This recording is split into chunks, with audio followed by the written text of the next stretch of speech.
Welcome my dear friends, कैसे हैं आप सब लोग। मैं हूं आपका दोस्त, अपना दोस्त Nitin, NITIN, left to right, right to left Nitin. याद रहेगा ना, नाम बोलना तो मुश्किल है ही नहीं मेरा, बहुत आसान, छोटा सा नाम रखा है मेरे माँ बाप ने मेरा, बड़ा प्यारा सा नितिन। ठीक है दोस्तों, हम डिस्कशन कर रहे हैं माइक्रो इकोनॉमिक्स की और आज का हमारा टॉपिक है इलास्टिसिटी ऑफ डिमांड। इलास्टिसिटी मतलब क्या होता है?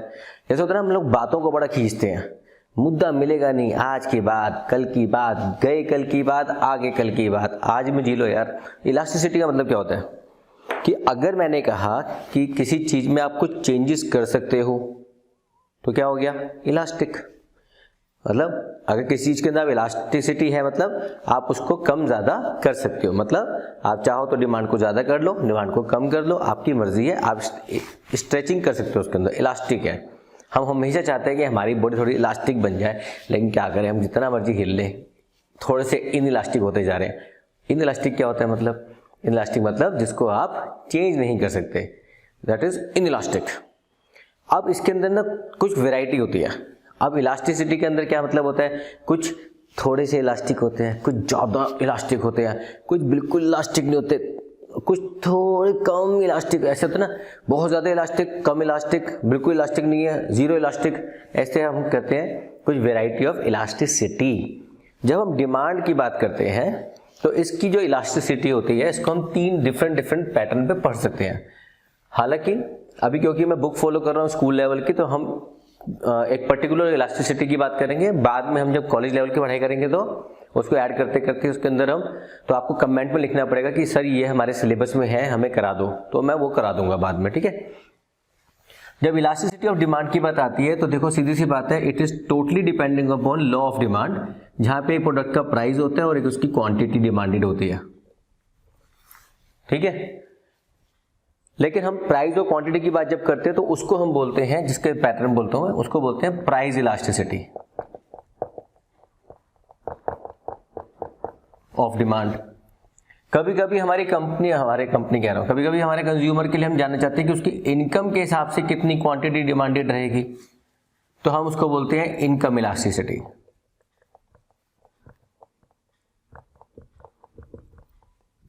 और कभी कभी हम ये कहते हैं कि सर रिलेटेड गुड्स के अंदर प्राइसेस में चेंजेस हुए, सब्स्टिट्यूट गुड्स के प्राइस, याद है, काम हमारे कर पे लेकिन सोचेंगे किसी और के बारे में, तो रिलेटेड गुड्स, सब्स्टिट्यूट, कॉम्प्लीमेंट्री। तो अगर हम उनकी बात करते हैं, रिलेटेड गुड्स की बात करते हैं, PR, और हमारी क्वांटिटी डिमांडेड ऑफ X, मतलब ये X Y के ऊपर और X को देखेंगे तो हम बोलते हैं उसको क्रॉस इलास्टिसिटी।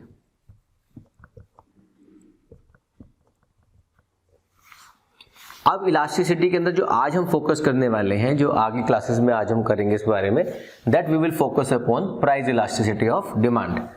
अब ये दो चीजें, इनकम इलास्टिसिटी और क्रॉस इलास्टिसिटी, अगर आपके सिलेबस में है तो मुझे आपको कमेंट में लिख के देना पड़ेगा कि सर ये हमारे सिलेबस में है, हमें करा दो।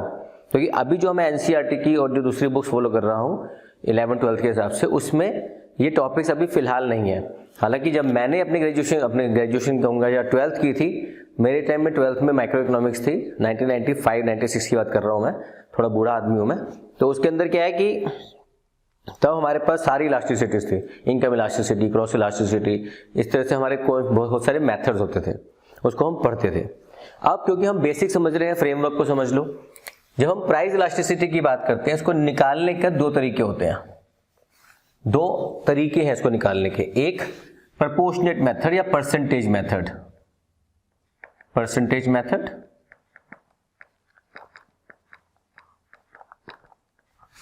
जिसके अंदर परसेंटेज की बात करते हैं। दूसरा हमारा होता है ज्योमेट्रिक मीन मेथड। ये बेसिकली कुछ नहीं होता, एक चार्ट होता है, उसको ऐसे कर देते हैं 1 2 3 4 5 ले लेते number, equal to 1, greater than 1, less than 1, ऐसे हम करते रहते हैं, कुछ बनाते रहते हैं, टाइम पास करते हैं।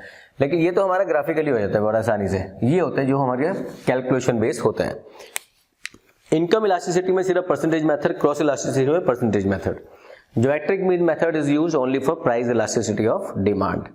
यहां तक की कहानी में कोई डाउट समस्या, कोई परेशानी हो तो मुझे कमेंट में लिख देना, नहीं तो अभी के अभी जो नए नए बच्चे हमारे संग जुड़े हैं, अभी जो जुड़े हैं, सर आज हमने आपका चैनल पहली बार देखा है, बड़ी खुशी होती है। कुछ बच्चे लिखते हैं मेरे, सर आज हमने आपका चैनल पहली बार देखा, देखते ही खुशी मिल गई। लेकिन प्लीज़ यार सब्सक्राइब कर दो, तो सब्सक्राइब कर दो, शेयर कर दो, लाइक कर दो, और लास्ट तक देखते देखते अगर आपको लगता है कि चैनल अच्छा चल रहा है, हमें पढ़ाई अच्छी मिल रही है, बिल्कुल पैसे खर्च नहीं हो रहे हैं मार्केट में, तो आप चाहो तो थोड़ा सा स्क्रॉल राइट करके देखोगे तो सुपर थैंक्स का बटन है, आप वो भी आप मुझे दे सकते हो। ठीक है, तो let's start our journey of price elasticity of demand. अब पहले हम डिस्कस करेंगे ये होता क्या है, फिर मेथड्स पे आएंगे, फिर छोटे छोटे क्वेश्चंस करेंगे, छोटे छोटे जो मुझे आते हैं एटलीस्ट। ठीक है ना, अब जितना मुझे आता है उतना ही कराऊंगा ना मैं तो। ठीक है, चलिए तो let us read the definition, आप समझने की कोशिश करना इसको। Price elasticity of demand, I repeat, price elasticity of demand is defined as a measurement of change in the quantity demanded in response to given percentage change in own price of commodity। मतलब percentage change in quantity demanded because of percentage change in the price of the own commodity, not related। अगर related हुआ तो वो cross हो जाएगा, income की बात करोगे तो वो अलग हो जाएगा, इनकम इलास्टिसिटी। तो आज हम डिस्कशन कर रहे हैं that is about price elasticity of demand. एक एक वर्ड बड़ा कीमती होता है इस सब्जेक्ट का, तो प्लीज ढंग से पढ़ना। कोई डाउट हो बेझिझक कमेंट में डाल देना। बीच में कभी कभी मैं लाइव आऊंगा, उसमें हम सवाल जवाब कर सकते हैं, उस समय ना टाइम पास मत करना, अरे सर वो पढ़ा दो, वो पढ़ा दो, वो पढ़ा दो, वो पढ़ा दो। वन मैन आर्मी का बड़ा घाटा होता है, ऐसे एक ही आदमी बहुत चीजें पढ़ा रहा होता है ना जब, तो एक वन मैन आर्मी का घाटा होता है। एक गोली लगी पूरा सब्जेक्ट खत्म, है ना। तो इसलिए गोलियां मत मारना मुझे उठा उठा के, ये पढ़ा दो, ये पढ़ा दो, ये पढ़ा दो, ये पढ़ा दो। जितना आता है सब आपके लिए है। जितने सब्जेक्ट आपको समझ नहीं आते हो प्लीज प्ले लिस्ट में सर्च करो। अगर आपको लगता है ऐसा कोई सब्जेक्ट है जो मुझे नितिन सर से पढ़ना चाहिए, फॉर एग्जांपल ऑडिटिंग मुझे पढ़ने का मन है, तो आप लिखो ऑडिटिंग नितिन गोयल, आपको पूरी प्ले लिस्ट मिल जाएगी। Cost accounting Nitin Goyal play list, statistics Nitin Goyal, business statistics Nitin Goyal, ऐसे करके आपको business law, accounting for BCom, accounting for 12th, accounting for 11th, ऐसा कुछ भी आपको देखोगे आप, पूरी प्लेलिस्ट उसके अंदर आपको मिल जाएगी। तो हमने कहा सर ये प्राइस इलास्टिसिटी ऑफ डिमांड होता क्या है, तो हमने कहा सर इसको ऐसे लिखते हैं, ED elasticity of demand is, अब पहले मैं पूरा सेंटेंस लिखूंगा उसके बाद फॉर्मूला को टुकड़े करेंगे। एक्चुअली जो लिख रहे हैं डेफिनेशन वही पहला मेथड है। Elasticity of demand refers to, I should write proportionate or percentage, write percentage only, percentage change in quantity demanded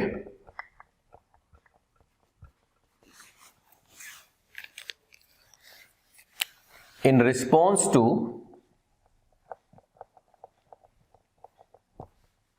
percentage change in price of own price of the commodity।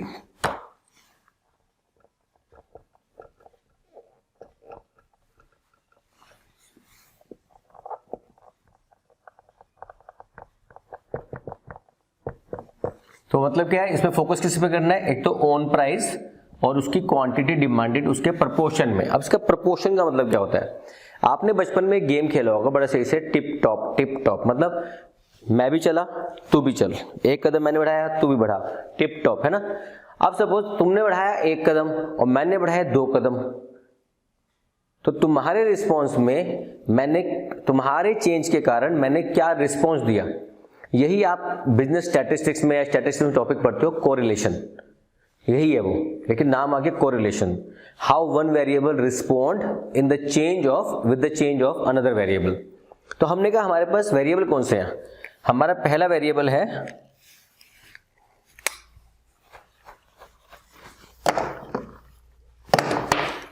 Pen भी चलने बंद हो जाते हैं, पहला variable है price, दूसरा है क्वांटिटी डिमांडेड। इसको इससे समझोगे तो बहुत जल्दी मेथड क्लियर हो जाएगा आपके दिमाग में।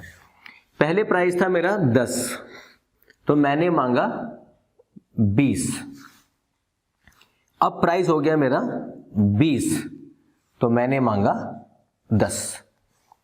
पहले इस पे फोकस करते हैं, फिर दूसरे एग्जांपल को लेंगे।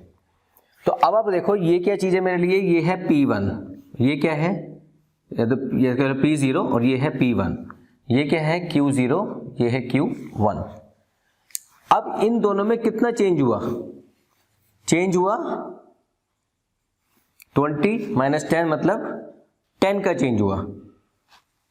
इनमें कितना चेंज हुआ, इसमें भी 10 का चेंज हुआ, लेकिन कम हो गया।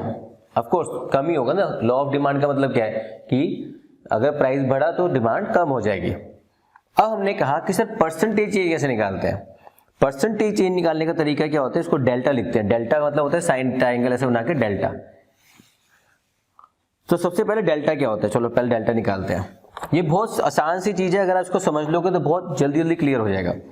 डेल्टा का मतलब होता है जो नया प्राइस है P1 माइनस P0, अगर डेल्टा P निकाल रहे हो। सिमिलरली डेल्टा Q निकाल रहे हो तो Q1 माइनस Q0, तो कितना हुआ, P1 माइनस P0 इज 10, तो मतलब ये जो चेंज है यही हमारा डेल्टा है।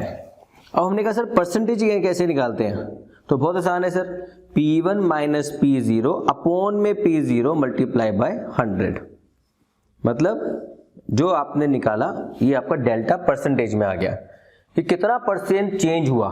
तो हमने कहा 10 डिवाइड बाय 10 इंटू 100, तो कितना परसेंट चेंज हुआ, 100% चेंज हुआ। यहाँ पे भी कितना परसेंट चेंज हुआ, 100% चेंज हुआ।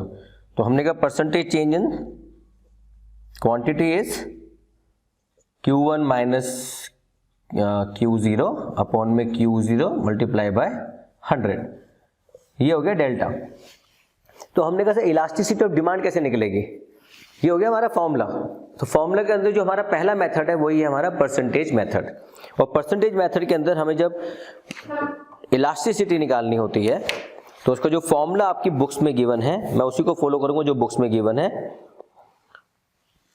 तो elasticity of demand refers to, अब देखो कितने सारे से हम आंसर निकालेंगे इसका, is equal to percentage change in quantity demanded divided by percentage change in price.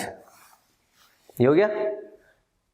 Then इसको आप ब्रेक करते हैं, परसेंटेज इन क्वांटिटी डिमांडेड कैसे निकालेंगे, ये रहा। तो Q1 माइनस Q0 अपॉन में Q0 multiply by 100 divided by, कई जगह बुक में इसको Q भी लिख सकते हैं, सिर्फ Q, कि पहला Q है, पहला P लगा लो। चलो इसको ऐसे कर लेते हैं P, ठीक है, कई बार कहीं बुक से कंफ्यूज नहीं हो जाना ना, ठीक है। तो Q लगा लो सिर्फ, कम हुआ तो 0 कर देंगे, ज्यादा हुआ तो 1 ऐसे कर लेंगे, multiply 100। Similarly P1 minus P upon P multiply by 100। तो ये सब कट कुटा के जब आंसर निकलेगा आपका, अच्छा इससे पहले आपको एक ब्रैकेट में माइनस साइन लगाना है। माइनस साइन क्यों लगता है, कई बच्चे पूछते हैं, क्योंकि there is a inverse relationship between price and the quantity demanded. तो इनवर्स रिलेशन को हमेशा माइनस से डिनोट करते हैं, ठीक है। तो अगर हम इसको सॉल्व करने बैठेंगे तो हमारा जो फॉर्मूला बनेगा, एक सेकेंड, ओके, इसको अगर ब्रेक करेंगे तो that is going to be delta Q upon Q delta P upon P। तो डेल्टा Q अपॉन में Q upon delta P upon में P मल्टीप्लाई 100, क्योंकि कॉमन आ जाएगा 100 हमारा बाहर निकल के, सॉरी 100 तो कट गया ना, 100 दो बार है तो कट गया हमारा 100। इसको हम ब्रेक करेंगे तो हमारे पास आंसर आ जाएगा delta Q upon delta P multiply P upon Q, okay. और इनवर्स का रिलेशन पहले ही ब्रैकेट में कर देना। तो अब अगर इसको हम ब्रेक करके इसका फॉर्मूले को आंसर को निकालते हैं इसमें, तो डेल्टा Q कितना है हमारे पास 10, डेल्टा P कितना है 10 डिवाइडेड बाय 10, प्राइस कितना था 10, Q कितना था 20,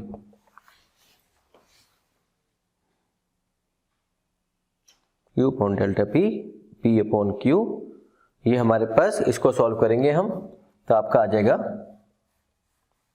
50%, 0.5। आई थिंक कैलकुलेशन में गलती तो नहीं हुई मेरी, कहीं हो गई तो प्लीज़ ज़रा डांट पड़ देना, क्योंकि मैंने फॉर्मूला अपने आप से बनाया था। फॉर्मूला तो ठीक है, P upon Q multiply delta Q upon delta P। Delta P कितना था, डेल्टा Q कितना था, 10, डेल्टा P 10। ठीक है, तो इसका मतलब क्या हुआ, हमारा और आपका जो इलास्टिसिटी चल रही है वो, अगर आप बढ़े, हाँ देखो ये कितना चेंज हुआ, ये चेंज हुआ 50%, क्योंकि 20 का 10 हुआ सिर्फ, और ये हुआ 10 का 20, ये बढ़ा 100%। तो जब आप बढ़े 100% तो मैं घटा 50%, तो this is called 50%, 0.50 elasticity of demand. That with every 100% increase in the price, the quantity demanded will go down by 50% only. तो 0.5 is the answer for elasticity of demand using percentage method. एक बार please इसको check कर लो, कहीं doubt है comment box open है, इसके बारे में पूछो, और हम पढ़ते हैं नेक्स्ट मेथड।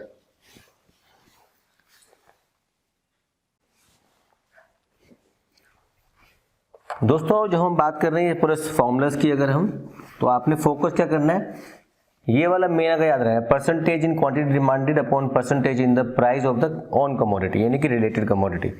तो अगर मैं आपके सामने एक पैराग्राफ फॉर्म में क्वेश्चन देता हूं, जो आपकी बुक में भी हो सकता है कि मेरी बुक आपसे मैच कर सकती है, लेकिन आप हो सकता है मैं आपको फिर बोलूंगा कि बुक्स आप वही लो जो आपके पास है। नो नीड टू थिंक कि मेरी बुक अच्छी होगी जो मैं पढ़ा रहा हूँ, मैं भी कन्वीनियंस पे चलता हूँ। एक सैम्पलिंग की टेक्निक होती है, कन्वीनियंस सैम्पलिंग, मुझे अच्छी लगती है बुक, मैं उससे पढ़ाता रहता हूँ, तो आपको जो अच्छी लगी वो आप उससे पढ़ सकते हो। देयर इज नो सेट कि इसी बुक से पढ़ के नंबर अच्छे आएंगे, ऐसा कुछ नहीं होता। कंसेप्ट अच्छे होंगे तो नंबर अपने आप अच्छे आएंगे। चलिए एक क्वेश्चन आपके सामने बोलता हूं जो बुक में लिखा हुआ है। Suppose the price of a commodity is 4 per unit and demand is 1। मतलब प्राइस जो है वो 4 है और जो क्वांटिटी डिमांडेड है वो 1 है। If the price of the commodity falls to 2 per unit, मतलब P1 जो हो गया वो हो गया 2, मतलब गिर गया। Then there is increase in the demand for 4, मतलब ये 1 से बढ़कर हो जाएगी 4 quantity demanded. Find elasticity of demand using proportionate method या परसेंटेज मेथड, इसको हम कुछ भी पूछते हैं, परसेंटेज मेथड या प्रोपोर्शनेट मेथड। तो आपने क्या करना है, आपको इसी फॉर्मूला में इसका आंसर लगाना है। फॉर्मूला आपके पास ये रहा, percentage change percentage, and please use this inverse in the beginning, क्योंकि इनवर्स रिलेशनशिप होता है। तो हमने कहा कि सर डेल्टा क्यू कितना है, डेल्टा क्यू यहां निकाल लेते हैं। डेल्टा क्यू कितना है 3, डेल्टा पी कितना है 2, ठीक है।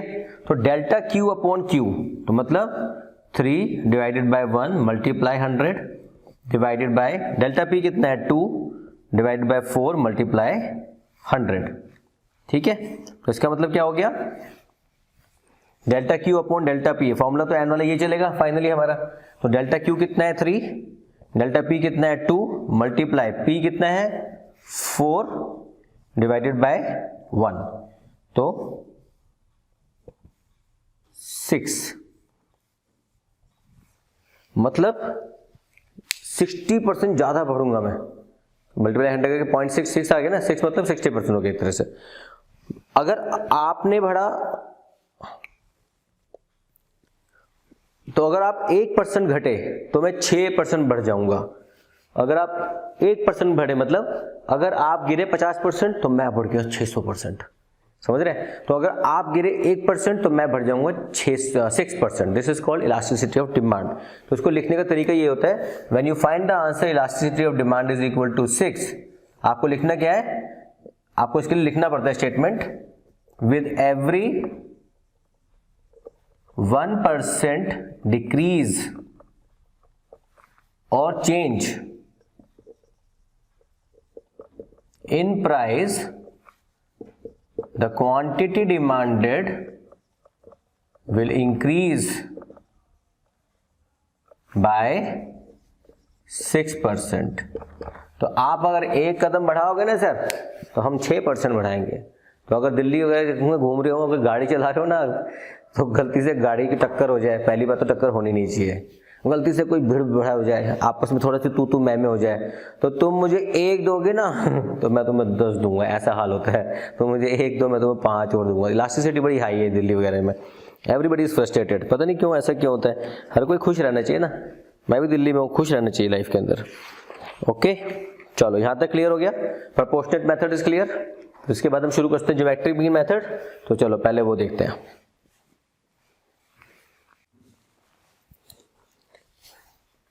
दोस्तों बात करते हैं next method to calculate price elasticity of demand. मुझे पता नहीं मैंने गलती से क्या बोला होगा क्या नहीं बोला होगा, क्योंकि मैं जब पढ़ा रहा होता हूँ तो भावुक थोड़ा हो ही जाता हूँ।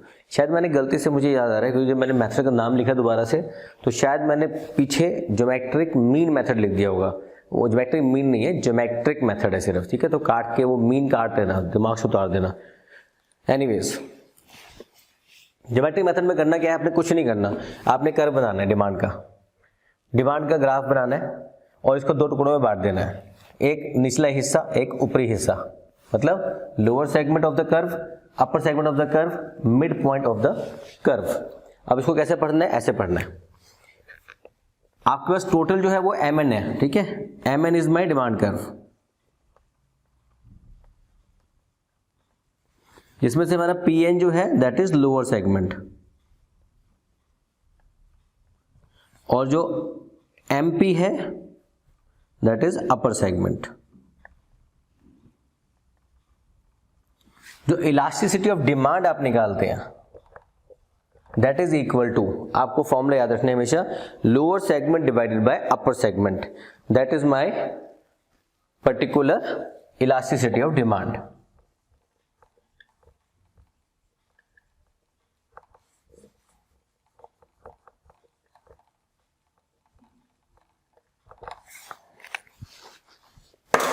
Lower segment divide by upper segment is my elasticity of demand. अब इसको आप डिमांड को जब कर्व को बनाते हैं, जब आप बुक्स में बनाएंगे, एग्जाम में बनाएंगे, तो आप क्या करना है, इसको ऐसे प्रॉपर्ली स्केल पेंसिल यूज करना। बोर्ड के ऊपर हम लोग टेढ़ा मेढ़ा बनाते हैं थोड़ा सा, पहले कभी चौक डस्टर होता था, आसान बनता था, आजकल ये स्किपेबल आता है, थोड़ा जल्दी से पूरा बनता नहीं है।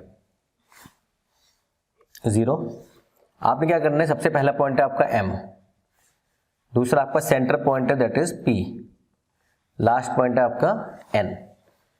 अब हमने कहा हमारे पास इलास्टिसिटी नॉर्मली 5 तरह की होती है, 5 तरह की हमारी इलास्टिसिटी होती है, जिसको आपको 5 पॉइंट से डिनोट करना है। तो आपने इसका मतलब क्या करना है, अब इसके बीच में भी आपको सेंटर में 2 रख लो, और 1 2, इन 2 पॉइंट को आप और पकड़ लो। इसके नाम जो बुक में ले रखे हैं मैं वही ले लेता हूं एज इट इज, A और B, ठीक है। तो आपका ये पूरा हिस्सा जो हमारे पास लोअर सेगमेंट क्या है, BN लोअर सेगमेंट है MB के लिए, PN लोअर सेगमेंट है MP के लिए, AN लोअर सेगमेंट है MA के लिए। मतलब जितना हिस्सा आपने लिया उसके ऊपर वाला हिस्सा, नीचे वाला हिस्सा, तो 2 आपको हिस्से पकड़ के चलने हैं। अब इसको हम जो डिफाइन करते हैं तो कैसे करते हैं कि जो मिड पॉइंट पे आपकी इलास्टिसिटी ऑफ डिमांड होती है that is always equal to 1। 1 का मतलब क्या होता है, 100%। मतलब तुम अगर 100% गिरोगे तो मैं 100% बढ़ जाऊंगा, बस। अगर तुम 50% गिरोगे तो मैं 50% बढ़ जाऊंगा, अगर तुम 50% बढ़ोगे तो मैं 50% घट जाऊंगा। सेम इक्वल प्रोपोर्शन, मतलब इलास्टिसिटी ऑफ डिमांड जो हमने पीछे प्रोपोर्शनेट मेथड में किया, अगर वो आता है इक्वल टू 1, इसका मतलब क्या है, that is called unit elastic. अभी नाम पढ़ते हैं उसका, यूनिट इलास्टिक।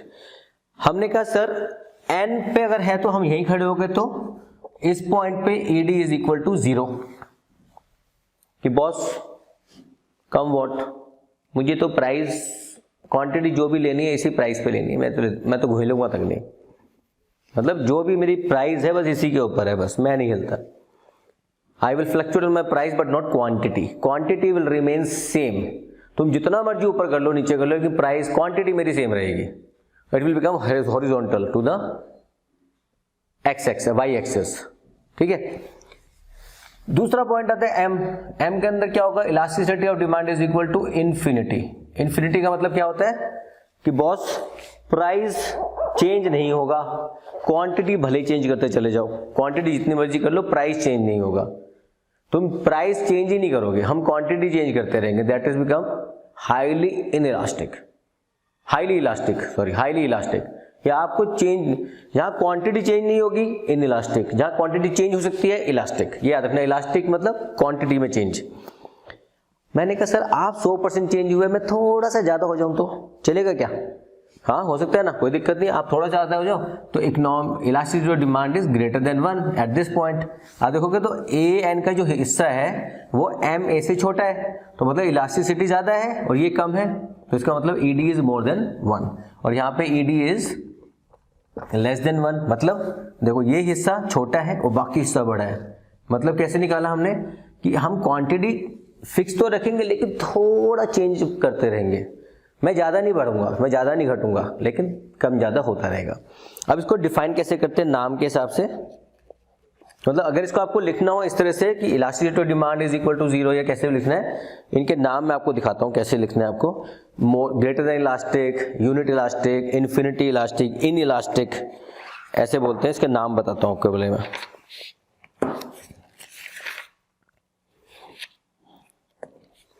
ओके, तो जब हम पहली बात करते हैं infinity, this is called perfectly elastic demand.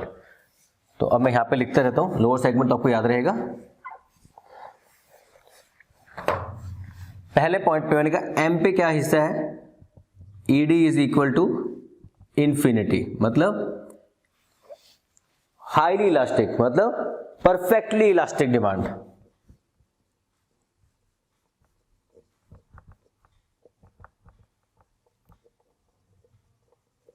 क्योंकि लोअर हिस्सा देखोगे तो क्या है एम एन, नीचे क्या है 0, anything divide by 0 is infinity. दूसरा आता है हमारा पॉइंट ए पे आते हैं, elasticity of demand is greater than 1, मतलब इसको बोलते हैं इलास्टिक लेकिन उससे थोड़ा सा परफेक्टली, इसको नाम देते हैं हम एज इट इज, नाम बताते हैं greater than unitary elastic demand.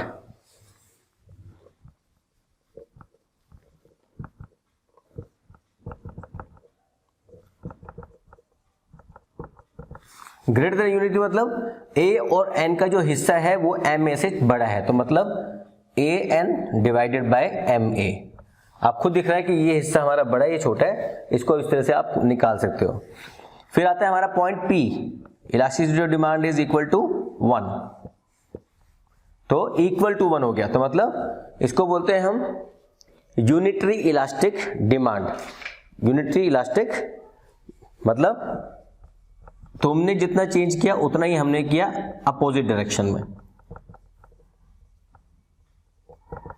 तो P N is equal to M P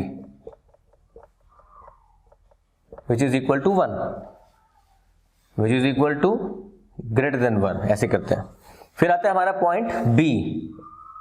B पे क्या होगा, elasticity of demand is less than 1। तुम 100 चेंज हुए लेकिन हम 60 ही होंगे, तुम 100 चेंज हुए हम 50 ही होंगे, तुम 100 चेंज हुए हम 70 ही होंगे, लेकिन 0 नहीं होंगे। अगर 0 हुए तो फिर इनइलास्टिक होता है। तो हमने कहा कि ठीक है सर, यहां पे देखेंगे तो बी एन, तो B N upon M B which is equal to less than 1।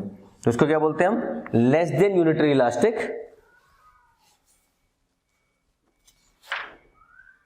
हाँ less than unitary elastic demand, कि तुम भी बढ़ रहे हो लेकिन हम थोड़ा कम घटेंगे, तुम तो घट रहे हो, हम थोड़ा कम बढ़ेंगे, तुम 100% घटो, हम 50% बढ़ेंगे, मतलब 100% हम चेंज नहीं लाएंगे। और लास्ट होता है हमारे पास पॉइंट एन, जहां पे elasticity of demand is equal to 0, मतलब perfectly inelastic curve. Perfectly inelastic, या इसको दूसरा नाम बोल सकते हैं कुछ और,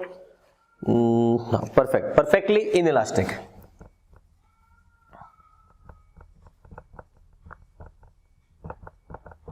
तो वो क्या हो गया, ये तो 0 हो गया ना, n divided by M N, तो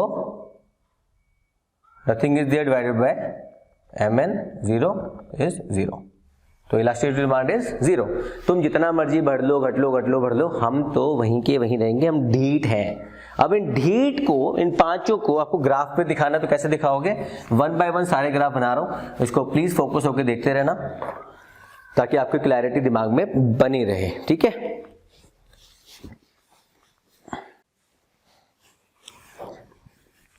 तो अब इनके ग्राफ कैसे बनाने हैं, आपको कर्व कैसे बनाने हैं। देखो सबसे बड़ी समस्या स्टूडेंट्स को कहाँ पे आती है, जब हम ग्राफ बनाना भूल जाते हैं। जैसे ग्राफ बनाते कैसे हैं, कर्व बनाते कैसे हैं, हमें दिमाग में बैठता नहीं है। हमने इंजेक्शन तो लगाया ऐसे करके बुक में से, लेकिन जब दिमाग में डाला तो घुसा नहीं, है ना। रट्टे मार मार के थक गए, कुछ नहीं होता। देखो पहले हमने कहा कि परफेक्टली इलास्टिक डिमांड क्या होती है, मतलब ये फिक्स रहेगा, इसका मतलब क्या है, प्राइस फिक्स। इनइलास्टिक का मतलब क्या है, क्वांटिटी फिक्स। इन दोनों के बीच में कुछ भी अप डाउन होता रहेगा तो हमारे लिए इलास्टिक। बाकी यहाँ पे इन्फिनिटी, यहाँ पे इनइलास्टिक। मतलब कैसे है, पहले बात करते हैं। Elasticity demand is equal to infinity. तो आपने क्या करना है, छोटा सा ग्राफ बना रहा हूँ ताकि आपको आसानी से समझ आ जाए। Elasticity of demand is equal to infinity. तो आपने पकड़ना एक प्राइस, ये जीरो, ये क्वांटिटी। अब यही फिक्स है, क्वांटिटी तो आप कुछ भी कर सकते हो। तो इसका मतलब ये आपने ग्राफ सीधा पैरेलल टू एक्स एक्सिस खींच देना है। तो this is my quantity demanded. तो ED is equal to infinity. इसी प्राइस पे आप ये भी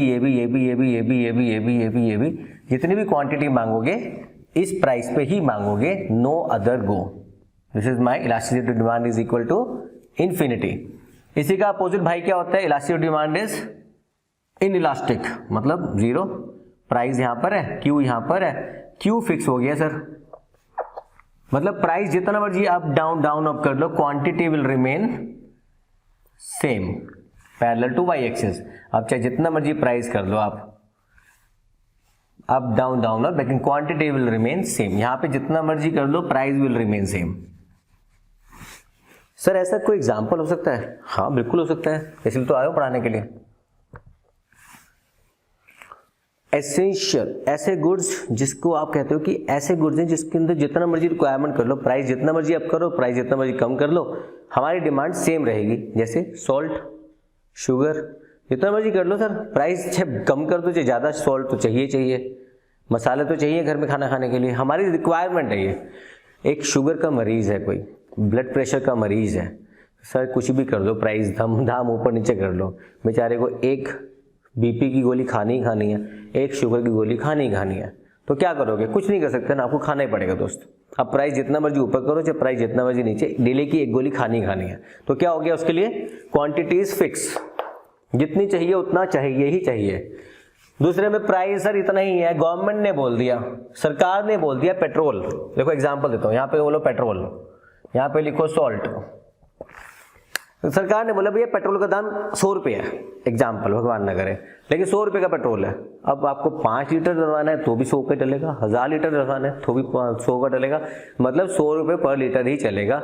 मतलब price is fixed by the government. अब आप उसको चेंज नहीं कर सकते, ठीक है। अब आते हैं, हमने कहा कि सर सेकेंड पार्ट पे आओ, ग्रेटर देन यूनिट इलास्टिक। मतलब अगर आप 100 बढ़े तो मैं शायद 200 बढ़ जाऊंगा, थोड़ा ज्यादा बढ़ जाऊंगा। इसके लिए ग्राफ कैसे बनाना है, आपने ग्राफ बना के थोड़ा सा फ्लैटर बना देना, इसको फ्लैटर, मतलब स्ट्रेट नहीं, फ्लैटर। फ्लैटर कैसे बनेगा, देखो कि अगर मेरा प्राइस थोड़ा सा कम हुआ तो मेरी क्वांटिटी डिमांडेड ज्यादा बढ़ गई, तो ये जो गैप देखना है ना आपको, थोड़ा और फ्लैटर करते हैं, चलो इसको और मजा आएगा देख के। आपका मेन मुद्दा है यहाँ पे ग्राफ के अंदर ना, जो आपको करना है वो ये करना है कि जो चेंज इन प्राइस होगा ना ग्राफ के ऊपर, उससे ज्यादा आपको क्वांटिटी दिखानी है। तो चलो ऐसे करते हैं, हाँ। तो ये प्राइस, अब प्राइस कम होके यहाँ पे आ गया, तो अब आप देखोगे जब P से P1 हुआ, P0 हुआ, तो जो क्वांटिटी थी पहले मेरी, अब वो क्वांटिटी बढ़ के हो गई Q1। तो आप देखोगे ये जो हिस्सा है इसका और ये जो हिस्सा है ये, इसमें ये हिस्से की जो वॉल्यूम कह सकते हो या जिसको कहते हैं चेंज है, वो आपको ज़्यादा गैप दिख रहा होगा। ये जो गैप दिख रहा है आपको ये ज़्यादा दिख रहा होगा और ये गैप कम है। तो मतलब change in quantity demanded is more than change in price. This is called elasticity of demand is more than 1। हमने कहा लेस देन 1 में क्या होगा, लेस देन 1 में थोड़ा स्टीप कर देना अंदर की तरफ, हमने कहा ऐसे कर दो उसको। तो जब प्राइस चेंज हुआ, प्राइस तो ज्यादा चेंज हुआ और क्वांटिटी बहुत कम चेंज हुई, तो देखो प्राइस ज्यादा चेंज हुआ और क्वांटिटी कम चेंज हुई, पर क्वांटिटी बढ़ी लेकिन उतनी नहीं बढ़ी जितनी बढ़नी चाहिए थे। तो इसका मतलब क्या हुआ, elasticity of demand is less than 1। हमने कहा सर इक्वल टू 1 का क्या होता है, वो नॉर्मल डिमांड कर्व, जहां पे सब हमने कहा बराबर होता है। तो हमने कहा ऐसे ले लो, एक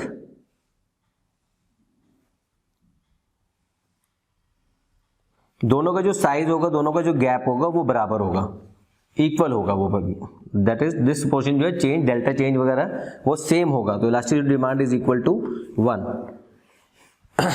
पूरा लिखना जरूर प्लीज, अच्छे से स्केल पेंसिल यूज करके बनाना। The more beautiful you make all these graphs and curves, more marks you are suppose to get by the teacher. क्योंकि प्रॉब्लम क्या होती है, अगर आपने टीचर को सताया तो आपको नहीं पता कि कौन सा टीचर आपको सताएगा, है ना। तो आज के लिए यहां तक रखें हम, ठीक है। एक छोटा सा एक कर्व रह गया, वो खत्म कराता हूं। Hyperbola, hyperbola, hyperbola, hyperbola, hyperbola. चलो हाइपरबोला और कर लेते हैं, वो इंडिफरेंस कर्व की तरह होता है। मैं आपको सिर्फ करा देता हूं ताकि वो आपको ये ना कि भूल गया मैं। ये डिमांड कर्व आपने देखा नहीं होगा पहले। This is called hyperbola curve. Unitary elasticity of demand at all points of demand curve, मतलब ये एक ऐसा पॉइंट होता है यहां पे, यहां पे, यहां पे, यहां पे, यहां पे, हर जगह पे इलास्टिसिटी ऑफ डिमांड इज 1।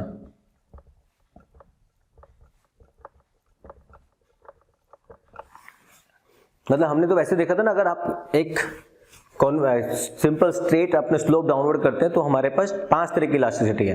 लेकिन अगर हाइपरबोला बन गया, इसका मतलब ये वो वैसा कर्व है जिसके हर पॉइंट पे, हर पॉइंट मतलब हर पॉइंट, यहाँ पे, यहाँ पे, यहाँ पे, यहाँ पे, यहाँ पे, छोटा छोटा छोटा छोटा पॉइंट, कोई भी पॉइंट पकड़ लो, elasticity of demand will be equal to 1। तो इसको पढ़ने के लिए कैसे करते हैं, unitary elastic demand corresponding to all the points on the demand curve, ED is equal to 1 at all the points on this demand curve। क्योंकि आप कभी भी इसको कहीं से भी खींचोगे ना, तो जो गैप बनेगा ना आपका, देखो यहाँ पे चलो, तो जो गैप बनेगा इसके हर पॉइंट के ऊपर, वो इस तरह से बनेगा कि आपका क्वांटिटी और डिमांड का जो फर्क आ रहा होगा ना, वो हमेशा बराबर आ रहा होगा। अपनी बुक से आप देखोगे थोड़ा अच्छे से आपको समझ आ जाएगा ग्राफ ढंग से बनाने के लिए। हाइपरबोला याद रखना कि दिस इज हाइपरबोला कर्व। तो इसको पढ़ के सुना रहा हूं ताकि आपको याद रहे, कभी भी मार्क्स में, छोटे छोटे मार्क्स में आता है। Elasticity of demand happens to be equal to unity at all the points of demand curve when demand curve is rectangular hyperbola.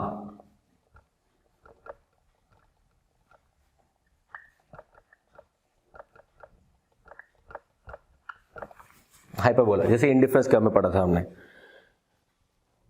By definition, hyperbola is a curve under which all rectangular areas are equal as shown in this figure. Like, तो जो हमारे पास ये है, तो एक तरह से हम इस तरह का ग्राफ आपको बनाना पड़ेगा स्केल यूज करके, कि जहां पे आपका जो डिफरेंस है ना, दोनों का बराबर से ही आ जाए एक तरह से। ये हिस्सा और ये हिस्सा बराबर होना चाहिए। अभी थोड़ा ऊपर नीचे चल रहा है क्योंकि मैंने वो शायद ग्राफ ढंग से खींचा नहीं हुआ, ठीक है।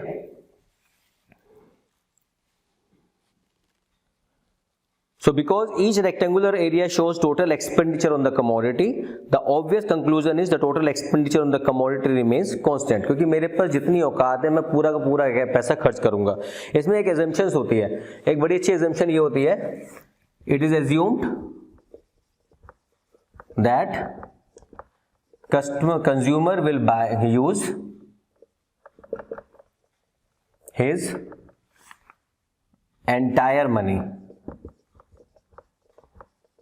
and expenditure remains constant। तो जब आप इसका कर्व बनाने लगते हो तो वो इस तरह से बनना चाहिए आपका कर्व।